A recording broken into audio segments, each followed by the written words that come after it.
The police officer's words still echo in my mind. Your father will be held for 72 hours. Do you want to press charges? I never imagined Thanksgiving would end with my father in handcuffs. But to understand how we got there, I need to take you back to the moment when everything shattered. Back to the dinner table where I finally saw the truth I'd been blind to for years. It started with a single word. I froze with my fork still raised in the air. A bite of warm sweet potato casserole hung suspended in midair. It was the moment my father's voice cut through the dinner table conversation like a knife. You're a parasite. Get out by the end of this week. The smell of sweet potatoes suddenly felt wrong. Silence fell over the table. Only the antique clock in the living room ticked softly. I was the one who had repaired that clock just last month. My mother rearranged the green beans on her plate. She wouldn't look at me. Across from me, my 17-year-old sister Lily stared down at her lap. Her hand gripped her water glass tightly. No one looked surprised. No one objected. It was as if my father's words were an event everyone had been expecting all along. I slowly set my fork back on my plate and folded my napkin. Something deep in my chest quietly turned over. It wasn't anger or tears. It was something deeper. A realization about a reality I had been overlooking. I finally understood. I wasn't family in this house. I was just someone who paid the bills. What happens to her next goes beyond common sense. If you were in this situation, what would you do? After my father's words, "Get out," landed on the table, the air changed. It didn't just become quiet. An invisible membrane seemed to wrap around my seat alone. That space felt cut off from the world, cold and lonely. Just dozens of minutes earlier, I had been in the kitchen preparing everything. The table was perfectly set. Golden brown turkey gleaming under soft candlelight. Cranberry sauce in grandmother's crystal bowl. 3 pies cooling on the counter. I had spent my last $200 on this meal. Money I desperately needed for rent at the apartment I'd been secretly viewing. Yes, secretly. Because something inside me knew. Had known for weeks. The way my father's eyes would slide past me when I entered a room. The hushed conversations that stopped when I came downstairs. My mother's tight smile when I mentioned needing to save money. Even the way Lily had hugged me extra long that morning, whispering, "I'm sorry," for no apparent reason. I had ignored every single warning sign. Told myself I was being paranoid. That family wouldn't do something like that. I was wrong. I had been checking the oven temperature while baking 3 pies. I had stood in the kitchen all morning, hoping that at least on Thanksgiving, the family could spend time together comfortably. Yet my father's words dismissed all that effort in an instant. I took a deep breath and picked up my plate. It wasn't anger. It was just the sound of something quietly breaking inside my chest. My mother still stared down at her plate, refusing to look at me. Her expression suggested she wished she could make this not happen somehow. I stood up and headed to the kitchen with my plate. Lily's chair moved slightly. She stood up as if to follow me. She tried to say something, but closed her mouth and held out her plate to me. She didn't meet my eyes, but when her fingertips touched my hand, that small gesture became a faint hope that she might still be on my side. I entered the kitchen and set my plate in the sink. The sound of water running from the faucet calmed my anxious mind a little. Through the window, I could see the car I had repaired with my own money, the furniture in this house, the electricity bills, my mother's medical expenses, utilities. I had paid for most of them. Looking back, I realized the money in my wallet and the balance in my bank account had been slowly decreasing without my notice. My name is Maya Donovan. I'm 29 years old. I work as an accounting assistant at a small local accounting firm. I don't mind working with numbers. In fact, the world of numbers doesn't get swept up in emotional ups and downs. It felt much more reassuring than the atmosphere at home. After graduating from college, I lived on my own for a while. But when my mother quit her accounting firm job, I moved back home. My father's income alone couldn't support the household. They couldn't pay most of my mother's medical expenses and living costs. People have always called me reliable since I was young. I couldn't say no when asked. When I heard family was in trouble, I would open my wallet without hesitation. Even when I was tired from work, I would do the dishes and run errands. Taking on all the Thanksgiving cooking was because of that personality. In this house, if I didn't do it, no one would. That had become normal. But there was one flaw I was aware of. I had grown into an adult unable to say no to requests from family. As a result, the electricity bills, internet bills, my mother's medical expenses, and replaced appliances had all somehow ended up in my name. I put most of my salary into the house. My savings kept declining. Still, I kept supporting them without question because we're family. But now, my father's words and the facts I would soon discover were cruel. I hadn't been treated as a member of this family. I was just a convenient source of labor, a wallet, an insurance card, an existence that could be discarded when no longer needed. Deep in my chest, feelings I had suppressed for years began to slowly take shape. I didn't come back here to support this house. I came back to live my own life. I went back to my room and opened my suitcase. I paused for a moment, but I no longer felt like exchanging words at that dinner table. My father's voice echoed repeatedly in my head. Parasite. If I'm a parasite, what has this house been feeding on? Such irony floated up and quickly disappeared. I took clothes out of the closet and folded them carefully. My hands didn't stop packing. In the corner of the room lay a stack of work documents. The realization that I had been working desperately not to live here, but to support it spread through my chest like a wave. When I opened my desk drawer, it was packed with documents related to household finances. Statements for utility bills I had paid on their behalf. Receipts for my mother's medical visits. The receipt for the new refrigerator we had replaced. And mixed in underneath was a bank statement with an unfamiliar name. Richard Donovan. My father's name. My hand stopped turning the page. The account balance increased month by month. July, $4,000. August, $5,000. And by November, it had swelled to nearly $7,000. I gasped.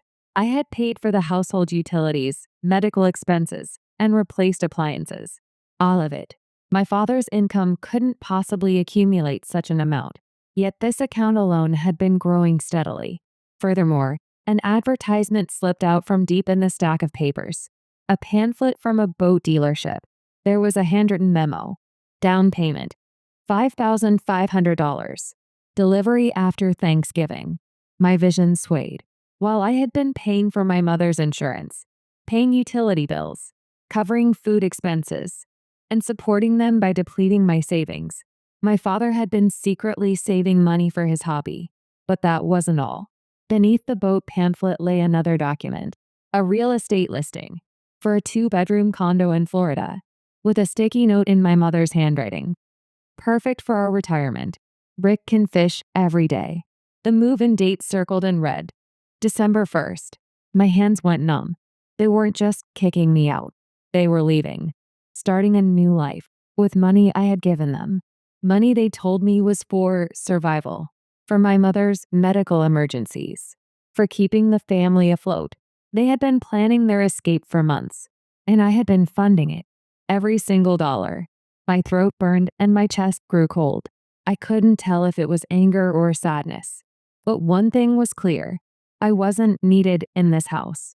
I was just being used. Parasite. As I kept repeating my father's words, the discomfort that had been nagging at the back of my mind began to quietly take shape. My father had never been a strong person. His intimidating attitude was really just the flip side of fear that his own value might be shaken. When my mother quit her job and the household finances became unstable, my father tried to protect his pride of wanting to be the center of the house, rather than trying to improve the situation. When I moved back home, my father seemed obviously relieved, not because life would become easier. It was because he could escape responsibility with me taking over my mother's medical visits and house payments. When I started working and supporting the household finances, my father didn't show gratitude. Instead, he began to accept it as natural. To my father, I wasn't family. I was just a convenient element for maintaining this house. That's why no matter how hard I worked, my value never increased in my father's eyes. If my value didn't increase, I was replaceable. I could be discarded. Thinking back to my father's words today, A cold mechanism emerged before anger. Parasite. Those words weren't meant to deny my existence. They were just justification needed to protect his own convenience. My father wasn't afraid of losing me. He was afraid of his own life falling apart. Whenever I showed signs of becoming independent and leaving the center of the house, my father displayed irritation that he couldn't explain. Now I understand. That irritation wasn't anger. It was anxiety from realizing his support was shaking without knowing what to do about it.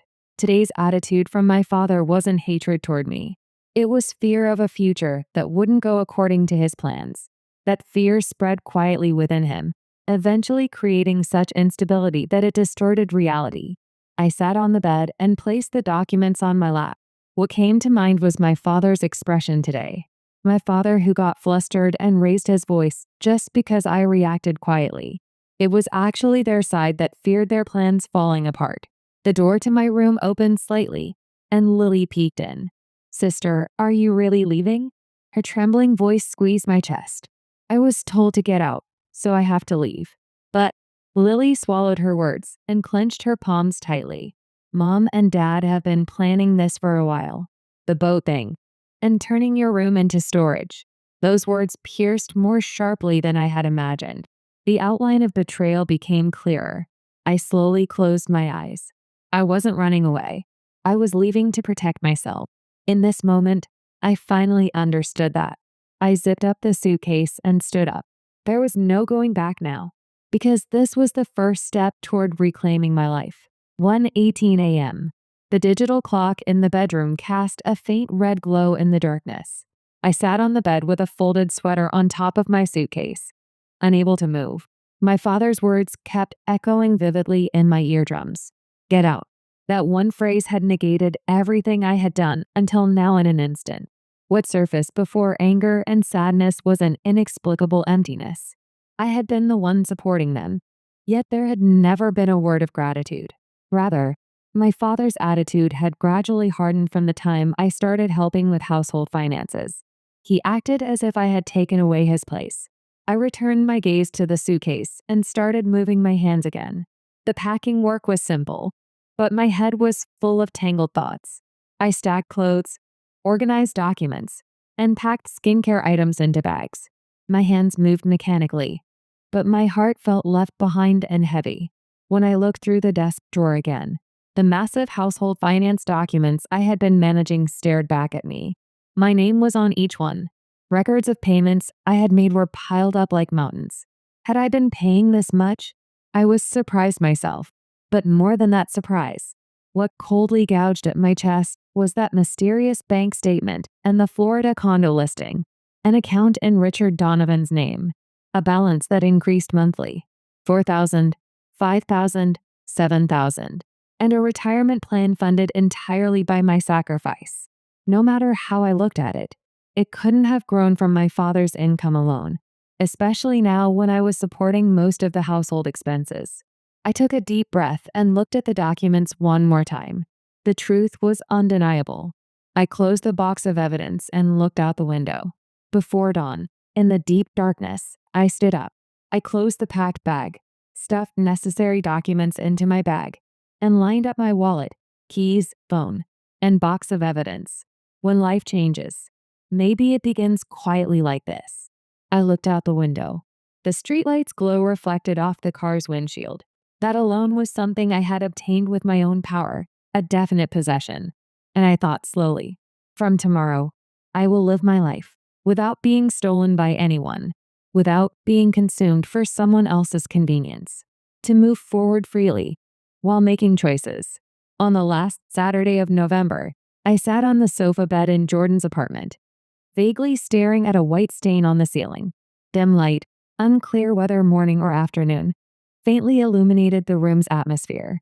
My friend Jordan is a nurse who works in the emergency room. She has sharp judgment and a calm voice. She never loses composure even in tense situations. When I left my family, she was the first to take me in. She's bad at cooking, but whenever someone is down, she always makes warm soup. The taste is never delicious, but strangely, it has the power to calm the heart. 3 days had passed since I escaped. They were days when I seemed to be sleeping, but wasn't really sleeping. Even though I had left the house, I hadn't completely escaped from my family's shadow. My phone vibrated. The screen displayed my Aunt Carol's name. I had a bad feeling, but if I ignored it, she would just call again. I reluctantly pressed the call button. Maya? What on earth are you thinking? From the very first words, her voice was accusatory. What do you mean? What am I thinking? I feel so sorry for your parents. Just because there was a little argument at Thanksgiving, you run away from home? Where is there a child who abandons their parents? Ah, as expected. My father had already spread his version of the story. A little argument, huh? I took a deep breath. I was told to get out. I was thrown out. Your father says he didn't say that. He says you suddenly got angry and left. I was surprisingly calm. Exasperation came before anger. And that story is entirely their side's version, isn't it? Come to our house this weekend. We're having a family meeting. We need to discuss your attitude. Everyone's worried about you. Worried? When my bank balance dropped to $760. Who worried about me? When my insurance premium skyrocketed from paying for my mother's cosmetic procedures. Who cared about that? I'm not going. There's no need to go. I hung up and my shoulders relaxed. Like a cut string, I leaned back into the sofa. In 3 days, I had already received dozens of accusatory messages from relatives. My father and mother had completely created a narrative of Maya left home and abandoned her family, and distributed it to relatives. I stared at the ceiling. The white stain still hadn't disappeared, just like the traces of my old life that still clung to me. My phone vibrated again. This time, my mother's name. When I answered, I heard sobbing immediately. Maya, how could you do this to us? Your father is beside himself. We can't pay the electricity bill. The internet's been cut off. What are we supposed to do? Something clicked in the depths of my heart. It wasn't anger or sadness. It was a quiet resignation to no longer expecting anything. I stopped all the payments in my name because they're not things I need to pay for. Maya, you're family. It's your duty to help family. We're in trouble without you. In the past, my chest would have ached, but not now. Family doesn't call their daughter a parasite on Thanksgiving. The other end of the phone fell silent. I couldn't imagine what expression she was making, but I didn't feel like talking anymore. I can't take responsibility anymore. Figure it out yourselves. I ended the call. When I set the phone on the table, my fingers trembled slightly, but that trembling wasn't from fear. It was the trembling of determination. The next morning, I received an email from my credit card company. We have detected unauthorized login attempts. Please confirm. I had a bad feeling. When I logged in, there were several suspicious password change attempts on my old bank account too. A cold sweat ran down my back. Either my mother or father. Either way, the remnants of the life I had left behind in that house were still chasing me. Jordan looked at the screen and frowned. Let's change all your passwords right away. You should set up two-factor authentication too. As she handed me coffee after I closed my laptop, she said, Maya, this isn't family. Not one person tried to support you. Tears almost overflowed at those words, but I held them back. If I'm going to cry, it can wait a little longer. Now is the time to act. In the afternoon, I went to the local credit union and opened a new account. I transferred funds from all accounts known to my father and mother. When I held the new card with only my name on it, a small light lit up deep in my chest. One step. This was the first step.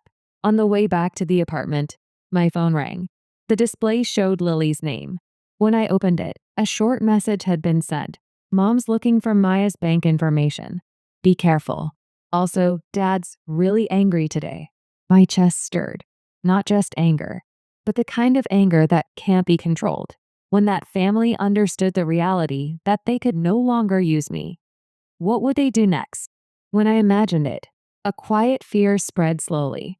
That night, Jordan and I checked the security system together. We closed the chain on the front door, checked the window locks, and placed my phone by the bedside. When Ethan found out that my family had attempted unauthorized access, he rushed over in the middle of the night. He carefully taught me password management and device security settings one by one. I didn't think I would be able to sleep, but strangely, even into the late night, my heart was calm. There was a certain realization that I was steadily making preparations to reclaim my life. And the next day, I would face the moment I had feared most in my life. My father appeared at my apartment. That was the beginning of the storm. Sunday afternoon. The air in the apartment was quiet. Outside, the wind slightly shook the windows. The TV was on with the volume turned down. Jordan was folding laundry in the living room. I was signing bank documents at the table by the entrance. It was a peaceful time. Too peaceful to be the prelude to a storm. The front door suddenly shook heavily. Thud. I reflexively looked up. The door was pounded again. Thud, thud, thud. My chest contracted. I knew this way of knocking well. It was my father's knock. Open up, Maya. I know you're in there. His voice echoed through the door. It was that familiar tone mixed with anger and impatience. Jordan stood up. Maya, get back. Don't go near him. I nodded and moved back toward the living room. My father's voice didn't stop. It only got worse. What do you think you're doing abandoning your family? The house is a mess because of you. It's all your fault. The doorknob shook violently. The metal creaked. Jordan approached the entrance while maintaining distance. I'm calling the police. If you continue, this is really criminal. Shut up. I'm talking to my daughter. Stay out of it if it doesn't concern you. The sound of shoes moved back behind the door. My breath stopped. I had a bad feeling. And the next moment, bang, my father's kick hit the door directly. The door frame shook violently. The hinges groaned. The wood screamed. I said, open up. Maya, come out. With trembling hands, I grabbed my phone and called 911 without hesitation. Please help me. My father is trying to break down the door. He's violent. The address is. A calm voice returned from the other end of the call. The moment I confirmed dispatch, tears almost spilled. The door was kicked again. Bang, bang. Maya, come out and talk. We're family. You need to take responsibility. Responsibility. At that word, something snapped deep in my chest. Even while trembling, I told myself, this is no longer a family matter. It's a crime. I am the one who should be protected. Jordan touched my shoulder. It's okay. They'll be here soon. You did nothing wrong. A door opened on the opposite side of the hallway. The resident from across the hall, Mrs. Chen, peeked out. A small elderly woman with white hair, standing at her doorway in slippers. You, what are you doing there? Her voice trembled but was brave. My father turned his face. Mind your own business. Go back inside. I've already called security. The police are coming too. At those words, my father's expression hardened further with anger. And once more, he kicked the door with all his strength. Bang. There was a sound like wood splitting. I screamed involuntarily. The elevator arrival sound echoed. That sound wasn't an everyday sound. It carried the smell of tension, like metal scraping. The police had arrived. The hallway air instantly tensed. 2 officers got off the elevator and walked straight toward us. Seeing them, my father's face reddened with anger, trembling all over. Why are you here? This is a family matter. I'm just talking to my daughter. His voice had lost reason. Down the hallway, residents peeked through slightly open doors. No one came a step closer. One officer commanded in a low voice, Sir, step away from the door. We have confirmed violent behavior. Violence? Me? Don't be ridiculous. I just came to get my daughter back. She stole our money and ran. My chest ached sharply. Stole? Who took what? Jordan held my trembling shoulder. My father swung his arm, trying to push the officer back. Don't touch me. I'm not leaving. Get Maya out here. Come out. I know you're listening. Are you going to betray your family? His shouting echoed throughout the entire apartment building. I heard footsteps of another officer running from the stairway. Sir, if you resist further, we will arrest you, the officer warned. But my father wouldn't listen. What have I done? I'm just telling them to return my family's money. She's my family. She's my daughter. I have rights. The hallway air felt distorted. His words bordered on madness. Suddenly, My father grabbed the doorknob and started turning it forcefully. The door frame creaked and groaned on the verge of destruction. Maya, come out. Right now. Don't run. A woman like you will be the same anywhere. You can't live without us. Those words were sharp as blades. Words that had stabbed me many times in the past. But this moment was different. Supported by Jordan, I said while trembling, "Officers, I feel my life is in danger. Please protect me." In that moment, the officer twisted my father's arms behind his back. But my father struggled. "Let go. I'm not wrong. I'm her father. I have rights.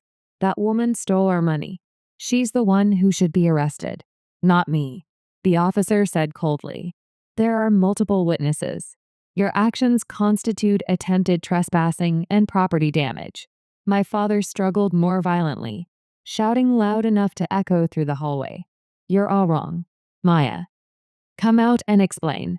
Help me. It's your fault. It's all your fault. You betrayed us." That scream sounded not like anger or persuasion, but like the final resistance of a human collapsing. The next moment, click, the handcuffs closed. The metallic sound echoed sharply throughout the hallway, reverberating. My father was pinned down there, his rough breathing fixed by the officers holding both his arms. "Let go. How dare you treat me like this? I'm her father. We're a family," the officer answered quietly. "You're the only one being violent here. Your daughter is the victim." My father's face slowly twisted. Anger, confusion, and fear. It was an expression I had never seen before. I quietly put my hand on the door and took a deep breath. Tears flowed. But these were no longer tears of fear. They were proof that the unreasonable treatment accumulated over the years had finally manifested in tangible form. The officer stood my father up and led him to the elevator. That back, which should have been large, looked small. In the last moment before the elevator doors closed, my father glared at me and shouted in a hoarse voice, "You'll regret this. Maya, you'll definitely regret it." The doors closed.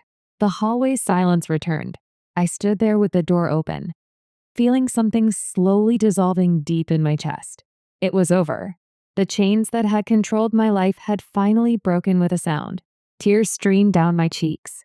These were tears of freedom for the first time.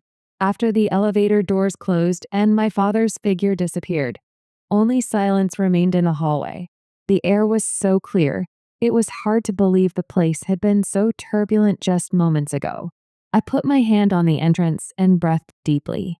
The air flowing into my lungs felt light for the first time in years. Jordan gently placed her hand on my shoulder. "It's over. You're okay now." I closed my eyes as if savoring those words.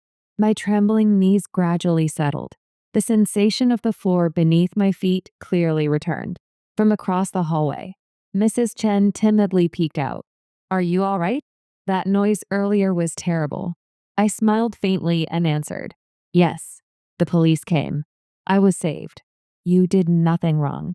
Your father was very dangerous." At those words, something deep in my chest lightened. I never thought the day would come when someone would say that to me. When I returned to the room, Ethan rushed in wearing his coat. "Are you okay?" I nodded but couldn't speak. When Ethan heard about what happened in the hallway, he exhaled deeply. "It's finally over." "No, this is the beginning, isn't it?" At those words, I slowly sat down on the sofa. My heartbeat finally began to quiet. Jordan and Ethan were more than just friends to me. We had supported each other since high school. Even back then, Jordan was quicker than anyone to see through my habit of trying to smile while holding back tears. She doesn't do flashy things when I'm in trouble. Instead, she has a quiet strength that stabilizes my chest just by being nearby, hiding her exhaustion from the night shift.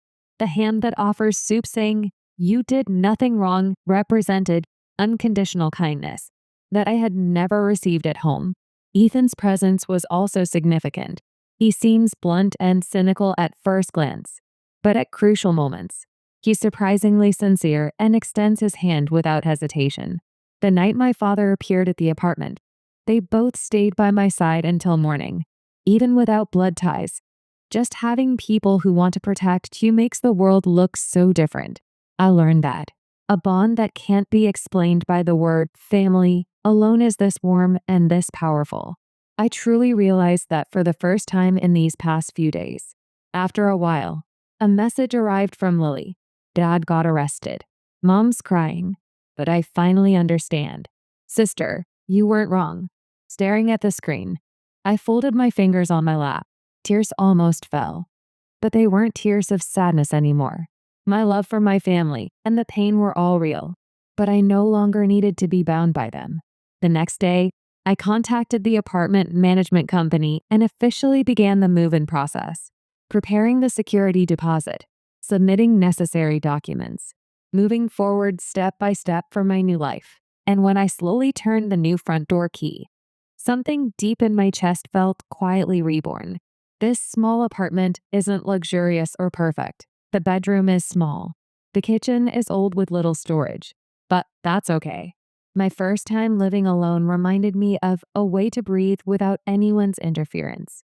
The morning light streaming through the window felt a little softer than before. The laughter of children walking down the street. The sound of Baxter's tail. Everything was becoming the background music of a new life. In my chest that had overcome that night of fear, there was a surprisingly strong core. I finally became able to say in my own words the obvious truth that I can decide my own life for myself. The future isn't visible yet. There are many anxieties. Still, I can now clearly say that I won't betray myself for taking this step. My life from now on isn't something to be taken by someone else. It's something I choose and build.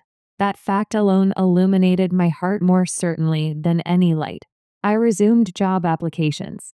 At night, I received replies from several companies. One of them was an email from a company I had interviewed with before. We are pleased to offer you a position. The moment I saw those words, something burst in my chest. Finally, I could stand in a place where I could create my future with my own power. That night, I slept well. It was quiet and peaceful sleep, incomparable to Thanksgiving night. In the morning, when I opened the window, the chilly winter air brushed my cheeks. The sound of cars in the street, children's laughter in the distance, the sound of Baxter's tail. Everything was a new landscape for me now. I slowly inhaled and murmured in my heart, let's start from here. My life, on the path I've chosen. And as one woman, I thought I would walk toward a future that I would never let anyone steal again. Like her, who stood up to unreasonable treatment and reclaimed her own life. Do you know anyone around you who has risen from difficulties? If someone comes to mind, please gently share this story.